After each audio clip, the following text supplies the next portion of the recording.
Hey everybody. So this week we're going to talk about drawings, everything that goes into making drawings in Inventor.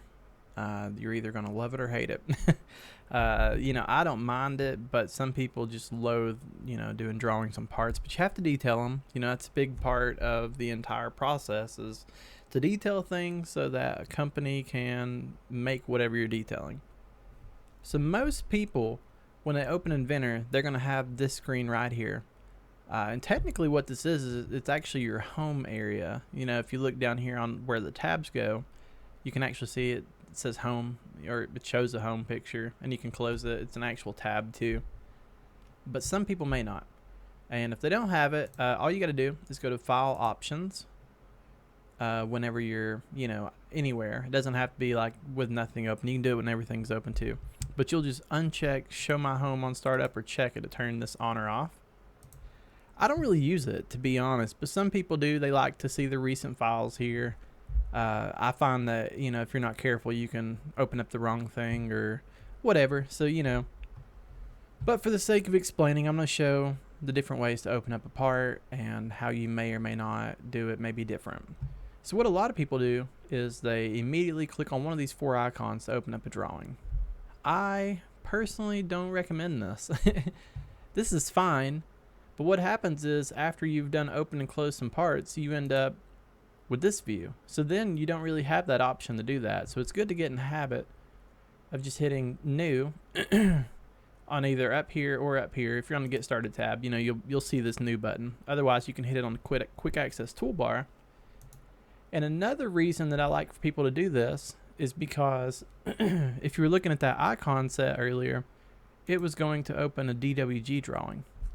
Now it's up to, whoever you're working for or whatever school you're at, what drawing type you're using, but I tend to prefer students use a IDW. And the reason being, DWGs are great. You open them in either Inventor or AutoCAD and it works. It just works. But the caveat of that is also that it's not as user friendly in layout. So I prefer IDW.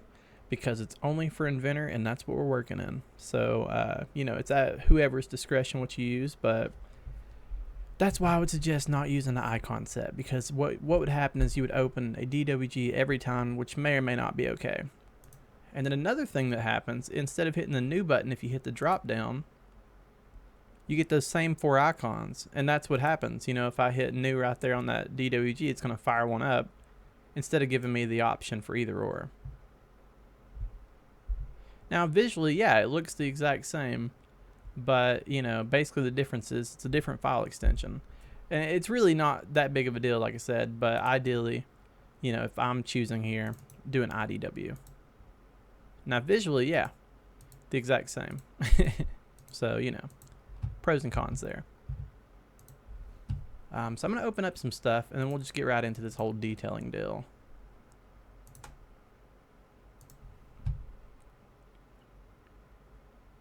Okay, so first things first. If you notice, I opened, two parts. That's fine.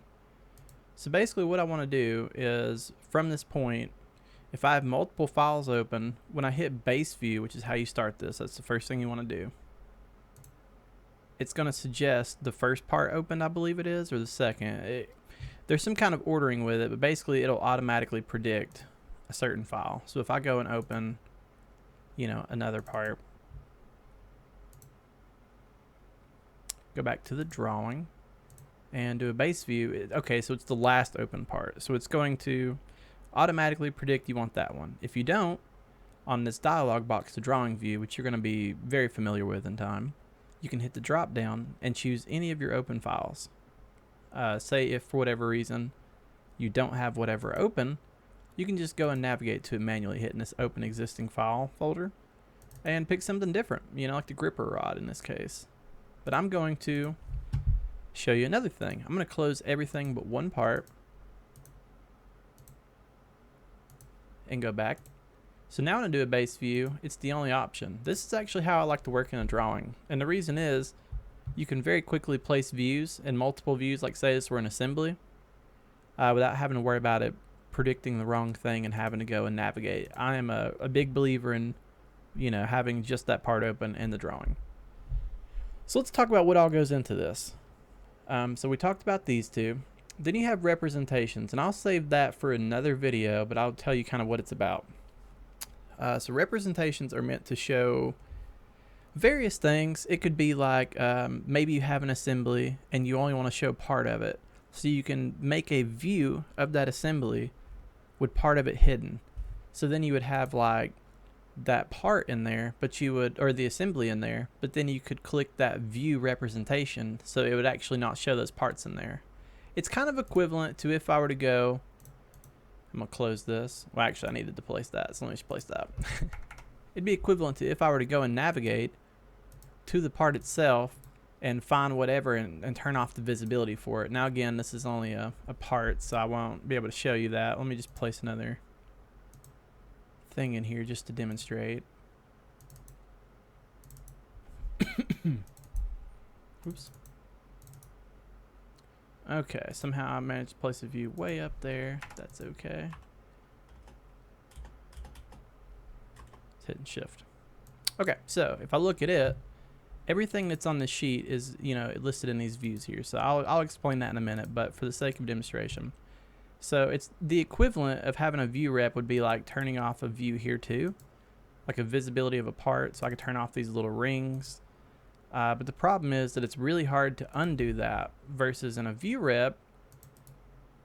Well, I'm not going to bother. I'll show that in another video, but basically it's a lot easier to use view reps. So they have their purpose, but the general premise is, you know, that's what that would be for. And then actually this checkbox is associative. And associative means to basically ensure that that view representation stays up to date with the actual assembly.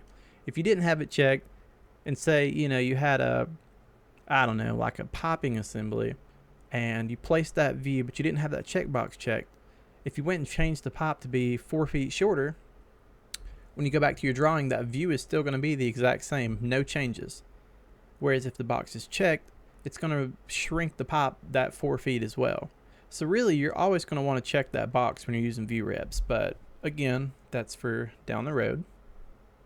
So then you have your view styles. And if I were to move this box over just a little bit and look, so we have by default hidden line. As you can see, our holes and items like that are all showing as hidden. If I turn it to hidden line removed, you just see a solid model. And it actually doesn't reflect until I enable it apparently. But now you can see no hidden lines. And then you can also have shaded. In my experience, you know, shops don't really care for this. I love shaded, especially like an ISO view. You know, it's pretty great. It gives depth. You can kind of see, you know, edges better because you got that contrast in colors, but you may not use that one a lot. A lot of people are going to have one of these two left ones here. So I'm going to leave it on hidden line.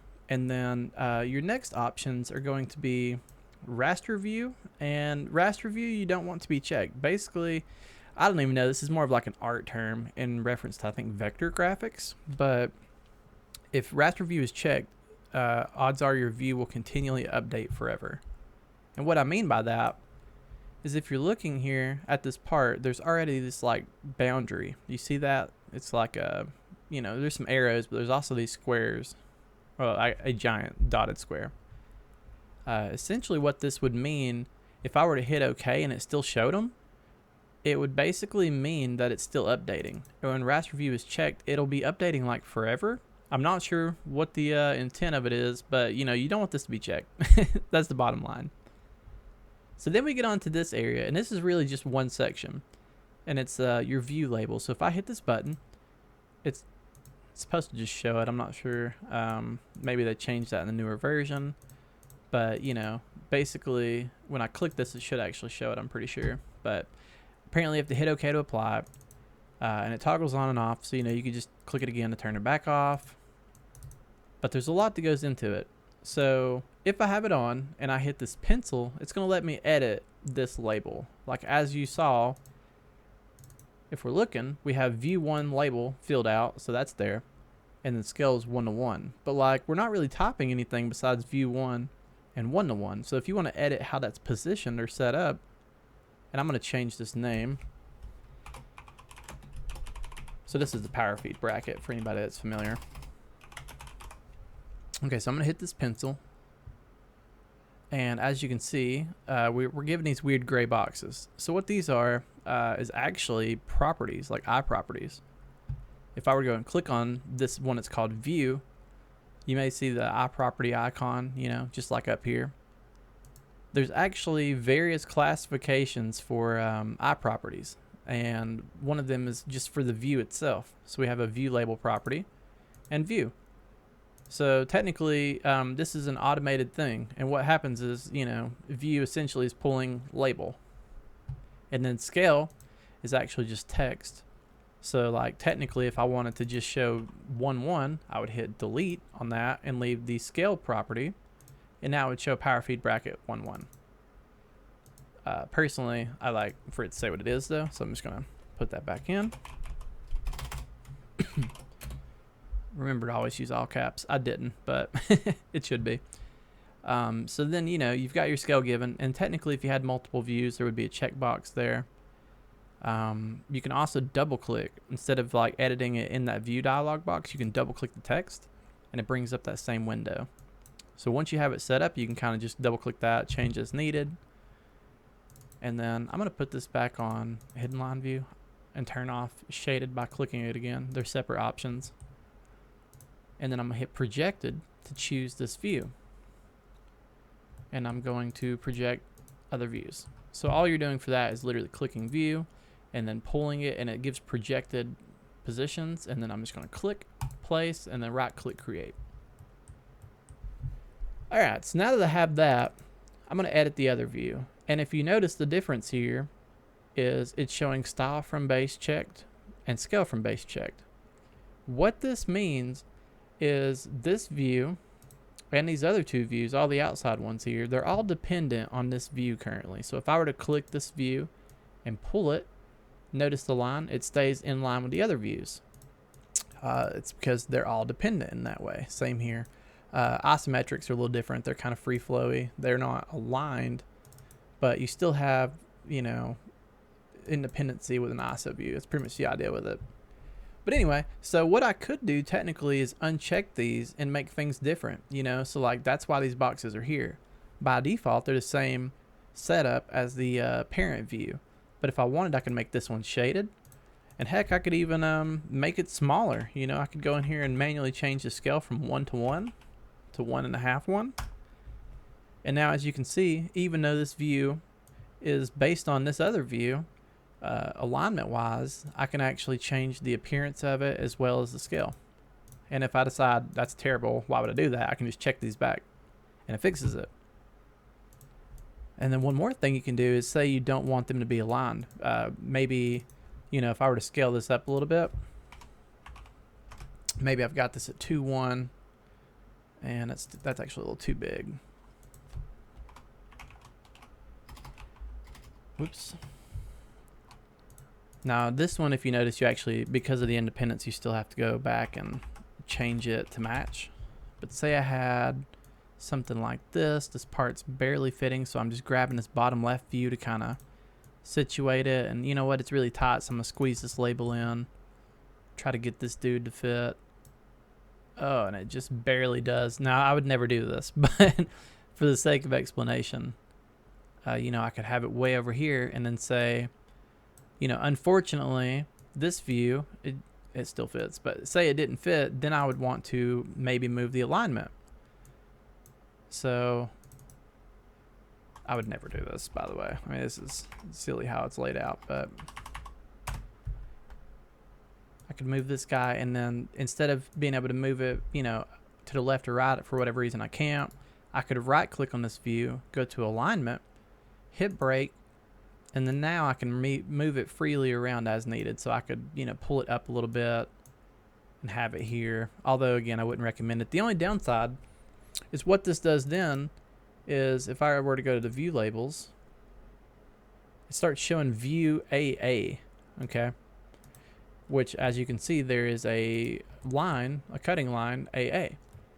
So what it does is it's basically saying that this is now essentially a section view. It's really not a section view, but it's you know, if you were to draw a section view line out here in space, this is what it would produce, is this view.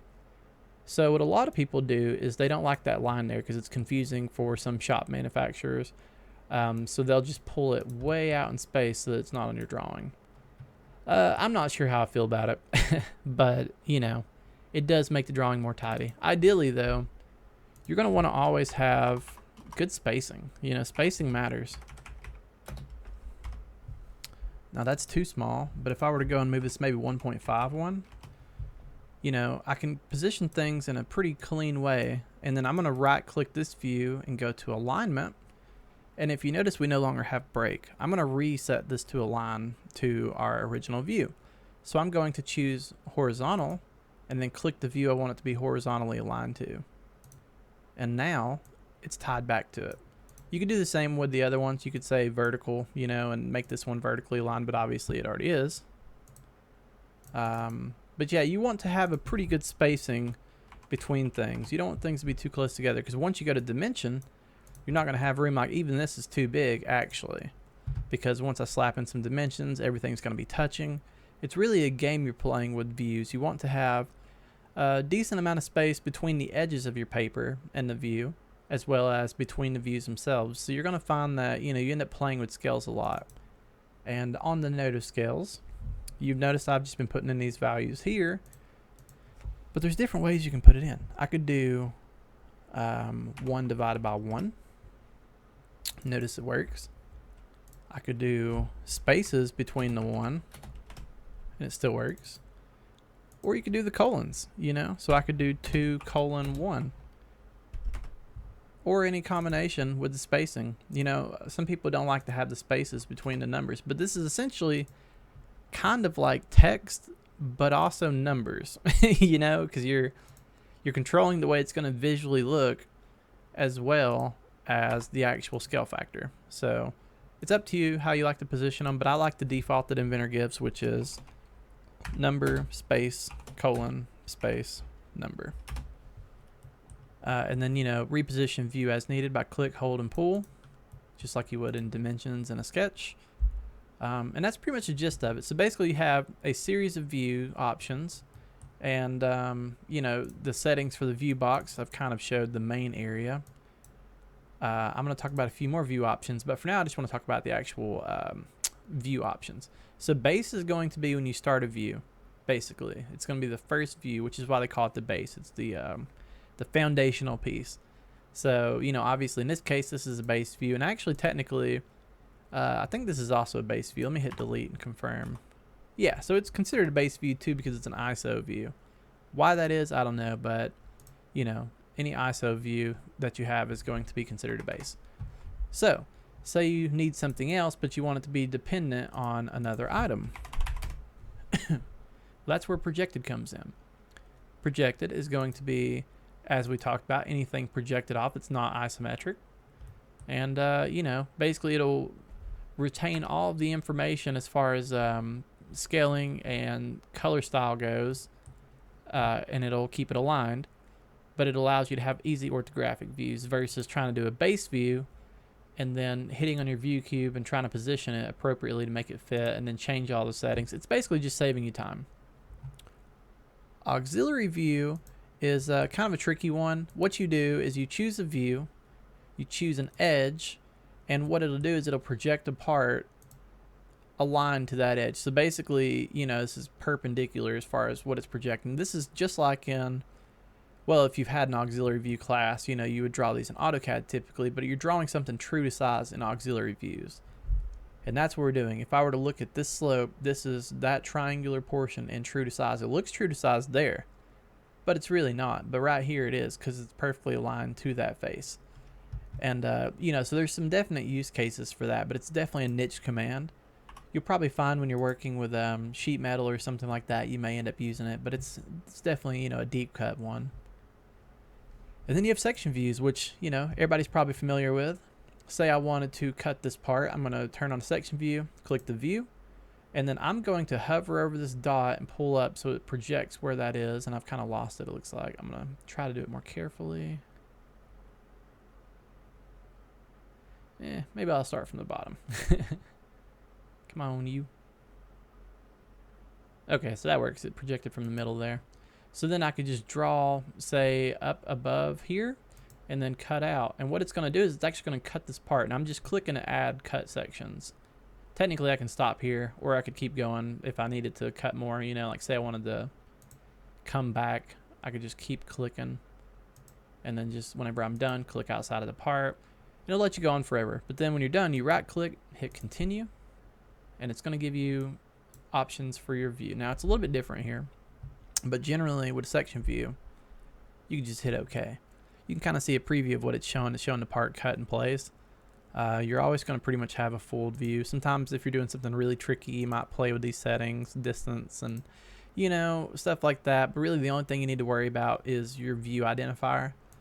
But typically for me, I don't really like this layout. So like what I'll do is just place it and then edit the values as I go. Because what happens is you end up having to kind of move this guy down anyways. And you know, odds are you're going to be detailing on the fly. So like you may want to just go ahead and get everything on paper and then change all the little details later.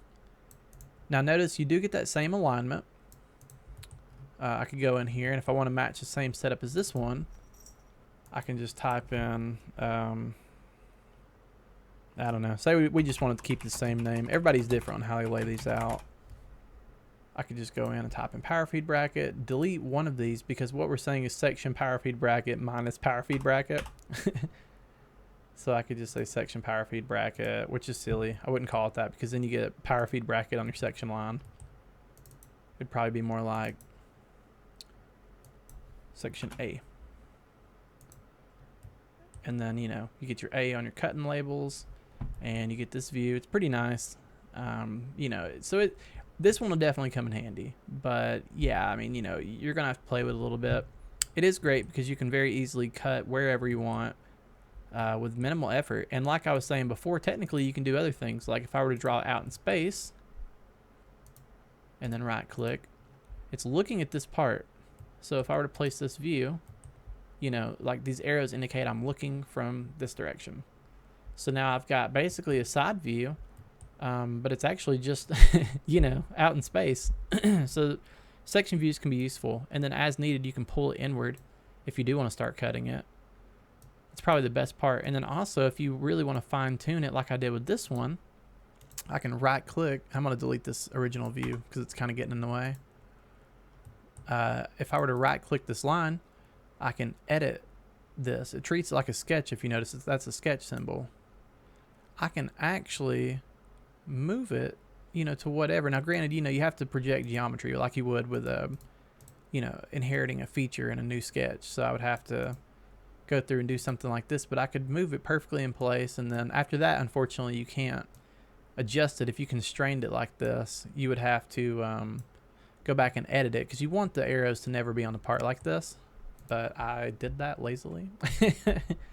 But you know, so there's some options. You can also flip directions for whatever reason if it places the wrong way, or you just wanted it to be over here and you know that requires you to put it there and make the arrow the wrong way. You can always just right click the arrow and hit reverse direction, and now it's looking this direction, which means you see this just a little bit. So it's pretty useful. And then we have detail. I love detail. Detail is great. Do we have anything good to detail here? Not particularly, but you know, say I wanted to capture this slant, and I am going to go ahead and turn on a thing I'll talk about in a minute. It's called tangent edges. So now you can see a lot more detail. SolidWorks by default has tangent edges to show, but if I wanted to show this slopey area, like a close-up of it, I could click this view after I turn on detail, and if you notice, it keeps adding a new letter later every time. I'm going to change this to B or A because we only have, you know, A now. And then you get to choose your shape. This is really the only area you're going to use in this case too, is the view label and then the shape. So obviously if it's a circle, I can click and it'll place a circle, making a view of that area within the circle. It's pretty great. And to show the difference with a square, I could change this one to B. And it's actually giving me a square portion of detail. So, you know, it depends on what kind of thing you're detailing. But, you know, you can find use in both. I love these because you can easily zoom in on the area and be like, you know, hey, not that you should dimension hidden lines, but say you were, you could be like, hey, it's 0.56, you know, something like that. Very useful. So yeah, you know, you could also, if you haven't attached these, you can move them too. So that's pretty cool. You can just grab the corners and change the scaling of it. You can grab the center and change the center, and so on. And you can also move where the letter places itself. That's a big thing with the detail views. If you don't want to make things convoluted because they're already overlapping the view, you may have to reposition them where they're more legible. I still try to keep it on the outside, but you know, say you have multiple stacked or something, it may come in handy. But you know, then you can scale as needed to make these smaller. They usually scale them way too big in my opinion, but very useful tool. And let's see, I don't really use overlay. I'm not going to talk about it, but it probably has a use case. It's very rare. I've never really seen anybody use it, so I'm going to delete the views. And if you notice, you can click on the arrows to delete it, or you can click on the view and hit delete to delete it. Other than that, you can do a break, which is basically to say I'm going to shorten a region. So I'm just going to click the view, and I'm going to click, whoops, I needed to change the orientation first. I'm going to choose vertical, which means basically I'm going to shorten the height of this. So I chose a starting area here and a second area here. And what it's going to do is just cut out that portion. And just to demonstrate the other direction, I'm going to choose the view again, and I'll do a vertical cut this time. Horizontal, I mean. So I'm going to choose here and here, and it trims that area out. So if you have something that's like 1,000,000 feet tall, but the rest of it's pretty, you know, small in size, you can shorten that little piece out, and then just note, you know, it's got a broken view. And you can even go through as far as changing the gap size to really small, although I wouldn't advise it, or whatever. You know, it's a useful tool. And what's cool is when you delete that, it edits all the views too. If you notice, like when I was doing that, it was actually adjusting every dependent view. So if I undo this, you can see it up here too. But you know, you can basically easily fix that break. I love it. It's a useful tool. Other than that, the only ones you're probably going to use, I wouldn't advise crop. Obviously, if you're familiar with pictures, you can crop things. The problem is it leads to a lot of error, so I wouldn't really advise it. I don't really use slice either, to be honest, but I do love a breakout in its use case. So if I were to draw a circle, just right here like in a sketch, and then hit finish sketch, what breakout does is it allows me to break away part of the part to that sketch. So if I wanted to try to see this back rib a little better, I would click breakout, click the view, and then, you know, it actually, I think I clicked both by mistake. Let me try it again. Click the view, and it actually already pulls that sketch because the sketch is tied to this view. Whenever you first start a sketch, it's giving you like that sketch plane choosing option. And what I did, which you may not have noticed, was I actually chose this view. So then it started to sketch on the view. So because of that, when I do a breakout, it knows when I select this view, this is the only sketch that's tied to the view. So then from here, you have a few options, but you're basically going to choose how far to cut the part with these four. It's kind of hard to say what we would want here. It's probably just going to be from point. And then I would choose maybe this one and then see how it cuts. But see, essentially what it does is it cuts it to the edge of this part, which would be right here in this case. So it's really useful. Say you're in assembly and you've got 1,000,000 parts, but you want to show like the internals. Great tool for this. I love it. And what it allows you to do is dimension things you couldn't before. You know, I talked about don't dimension the hidden lines. Well, now I could dimension this part or whatever. Technically, you would probably want to do the cut to here, which is where the true width of that part is. These are kind of fillets that it's got measuring here. But you know, it allows you to dimension to typically hidden line areas. It's almost like a life hack. I love it. So get acquainted with all of these. These are just the base view section options. And then, you know, actually I mentioned how you can right click break alignment.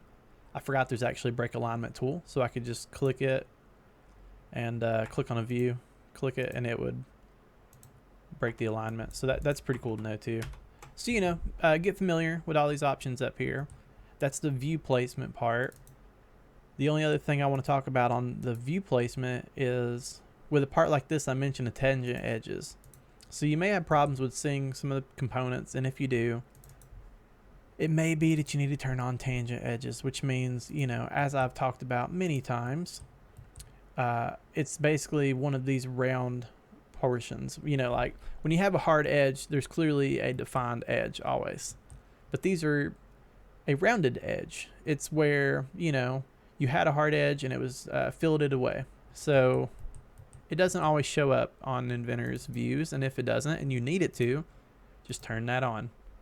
It's pretty straightforward. Other than that, some people use, where is it? I think that it's when you place it. Let me place a new view. Some people like to place things with retrieve model annotations on. I don't really advise that. I was trying to find it. I don't even see it. Ah, all model dimensions. So if I have this clicked whenever I place the view for the first time, it pulls all the model dimensions. That's fine. I mean, it looks okay, but obviously there's a lot of work that goes into repositioning everything. And my biggest beef is, you know, like technically I don't think they share the same standard. So this one's by standard default. Okay, so they're the same, but I guess really the biggest beef with doing this, if you do it, is you're not really working on detailing it too much. You know, you end up having to go through and move things around, and you have like these really awkwardly positioned items, and you know, it can take a lot of time to do that versus just detailing it from scratch. But as you're starting out, it could come in handy to use that feature. Other than that, so say I do have a bunch of dimensions. Something else to note, if you just decide, oh man, I've made a big mess up, and you want to delete all of your dimensions and restart detailing that view, instead of going through and manually clicking them and deleting each one, you can actually hit delete on the view, but cancel it. Or actually, I take that back. Box select the entire view, delete, and cancel. And what it'll do is it'll delete the dimensions, but not the view itself. Good little pro tip. Okay, so now that we've covered the basics on view placement, let's talk a little bit more about the dimensioning and the detailing part itself. So obviously I mentioned dimensioning. This is just like whenever you're working with, you know, the model side. You're just going to click and dimension as needed. You know, pretty self-explanatory. You're familiar. But you do have some better options. I love baseline. Baseline is just the bee's knees. All you do is choose a line, choose a second line, hit right click and hit continue. And then from there, it chooses that first line as your base point to do multiple. So then I can just click a point, I can click a line, I can do whatever, and it'll quickly place dimensions with a spacing on it. I don't know if you notice, we have like a perfect spacing going on here. And I can even place the same thing twice for whatever reason. You know, it allows you to go back and it respaces. This thing is great. And then you just right click and hit create. And how the spacing is determined is actually a setting in the styles. If for whatever reason you don't like it, you can manually move them, or you can right click and edit dimension style and change it, but then you'll have to redo the command. The dimension style is controlled in here though, basically. I won't dig too deep on it, but basically it's in display and it's E and D. As you can see, everything's broken down here. But anywho, so I'm gonna delete all these. You can do the same thing, same concept with these other ones, you know, play around with them, but ordinate, chain, you might use those from time to time. Things I really want to talk about are the center lines, which obviously a center line is going to be anywhere you choose, 2 points, point to point. So I could choose here to here, right click, create, and it'll make it pretty straightforward. And then you have your endpoint here, so I could change the endpoint to there. And what it did actually was jump it over here because arcs are weird. But, you know, you can quickly grab and move to a new spot, basically. And then it has its extension already preset. So ideally, you're not really adjusting the outer one. You're adjusting this one. So if I wanted to move it, whoops, to the center, I would let go. And now it's extended, you know, a little bit past it.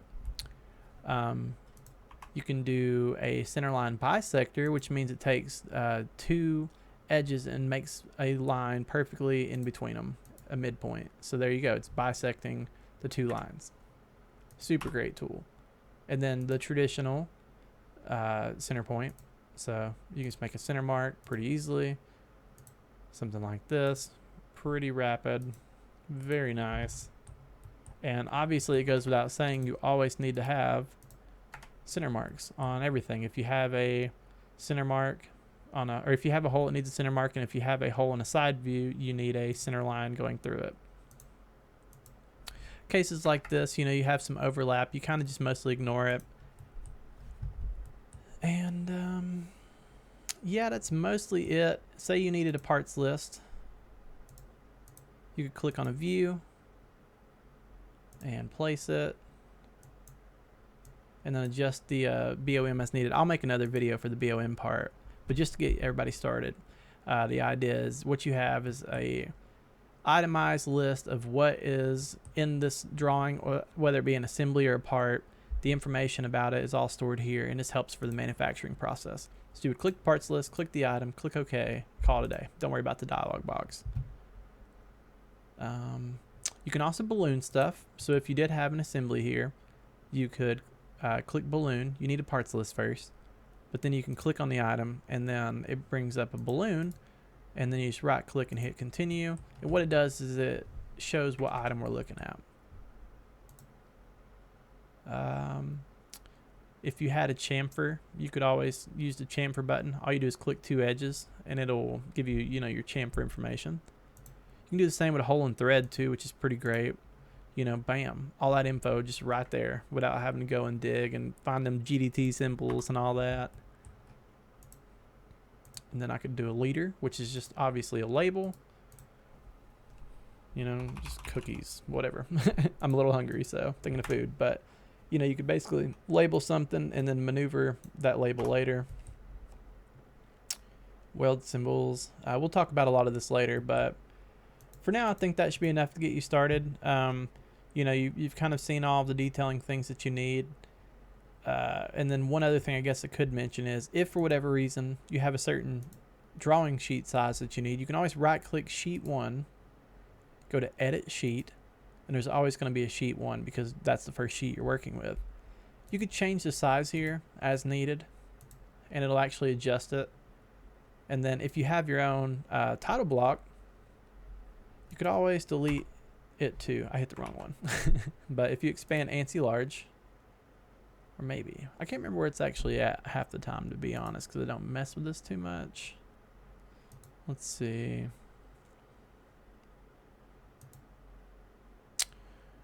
Yeah, no, I think it's here. Yeah, okay. So if you wanted to delete this title block for whatever reason, if you're in the sheet, you could always delete this, and then if you had another one, insert it. But, you know, for now, you're going to roll as is. So you're going to have a D size sheet. So we'll put it back. And then if needed, say you had 2 pages, you could always just right click up here and hit new sheet. And then you have, you know, another sheet for detailing stuff. So if you have an assembly, you may have a multi-sheet drawing, at which point, you know, you can toggle between sheet 1 and sheet 2 by double clicking. You can kind of see the difference there.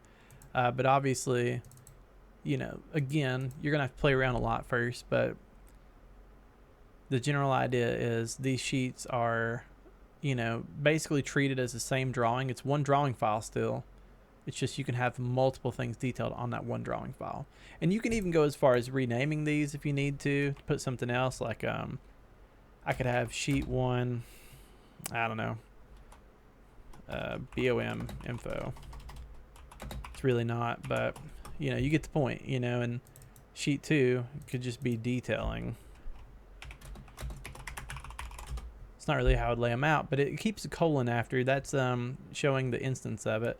So if I were to switch these now that I've labeled them, and you can tell the difference, now the first sheet you see is actually a detailing. So there's definitely some dynamics in it, and that's why you have multiple sheets, because you're basically able to have a lot of information in one file, easily editable and reorganized as needed. But, you know, you're not going to really need to play around too much besides knowing that if you right click and hit, you have to do it on this top part, I believe. If you right click here or here, no, it is actually the top. That's sad. Okay, so you can right click up here and hit new sheet and make as many sheets as needed. But after you rename it, it makes this derpy naming scheme. So You know, in my case, I like the traditional set of just sheet because it'll do what it needs to do and keep it tidy if you just keep it simple. So yeah, that's pretty much it. If anybody has any questions about this, I guess just let me know. One thing that I do need to mention, and it's really, really niche, but say you're trying to find something in an assembly, you can play with this button up here, priorities, and try to find it. You know, I don't think it'll work for feature, but it might. Yeah, okay, so like, say you're trying to detail just a feature or something, you can change it to feature priority and actually select that feature individually.